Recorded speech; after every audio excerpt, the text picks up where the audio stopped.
Guys, unboxing tayo ng One Piece Puma limited edition. Try natin buksan.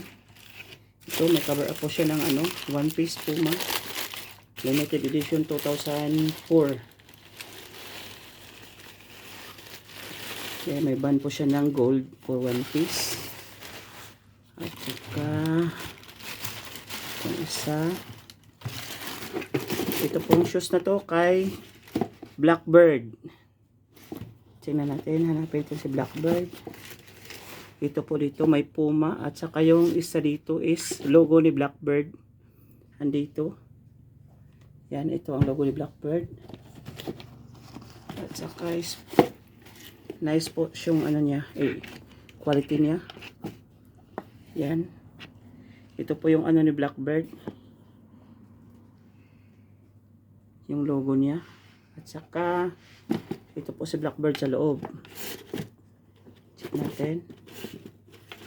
Yan po. Tsaka may devil fruit si Blackbird. At saka yung si Blackbird na sa loob. Yan. Yun. At saka yung isa is Puma lang. Puma shoes lang po siya. Yan. Pero may logo din siya ng devil fruit. Blackbird.